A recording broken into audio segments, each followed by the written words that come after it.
C'est depuis l'enfance. Ma petite sœur, qui n'avait pas les vêtements pour s'habiller.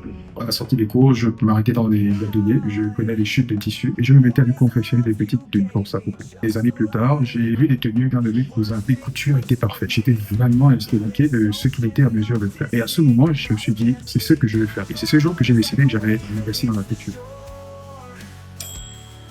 Mais j'affectionne particulièrement la finition parce que ça se fait à la main. Et j'aime bien cette aisance-là de faire des choses à la main parce que ça donne un autre détail, à atteindre des détails que même la machine ne parvient pas. Parce qu'il y a des positions au moment de la couture qu'on peut se permettre sur la machine. Et la machine ne peut pas tout faire. Donc j'aime bien ce moment-là où avec la main, on parvient à faire de ces finitions, on peut travailler à la main. J'affectionne. La différence est très palpable, enfin peut-être pour des connaisseurs. Les vêtements faits en boutique sont confectionnés en taille standard.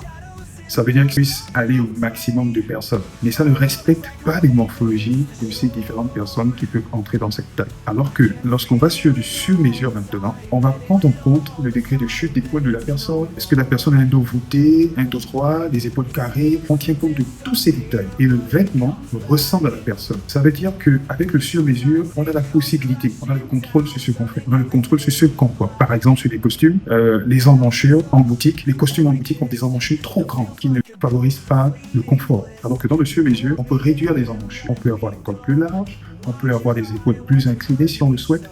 Donc le sur-mesure nous permet d'atteindre des niveaux qu'on ne peut pas avec le prêt-à-porter. Le prêt-à-porter fait conformément à des mesures déjà prédéfinies. Dans un premier temps, il faut écouter le client, savoir ce qu'il veut, ce qu'il pense, quelles sont ses envies, quelles sont même ses appréhensions. Parce qu'il m'est arrivé de rencontrer des clients qui me disent « Bon, je fais juste le costume parce que je veux me marier, mais je n'aime pas porter des vestes. » Et généralement, c'est relié à un passé. Mais au sorti de là, après l'avoir écouté, on comprend ce qu'il a gelé. Donc, le plus important pour moi ici, c'est de saisir déjà ce que le client souhaite, d'essayer de le comprendre. Et je lui donne l'orientation pour qu'il se sente à l'aise dans la tenue qu'il va mettre. Que j'ai des objectifs que je veux atteindre. Déjà, à l'échelle nationale, former les jeunes Gabonais aussi pourront exercer de manière professionnelle. Parce que la marque, elle n'est pas juste une marque pour, on va dire, de vente de vêtements, mais non. Je veux avoir cette opportunité de donner la possibilité à des jeunes Gabonais d'exercer dans le domaine et d'être aussi professionnels.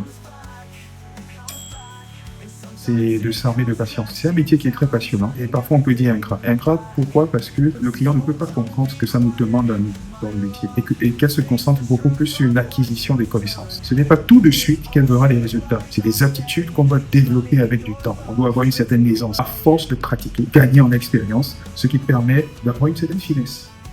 C'était Thierry Asseco de Etop.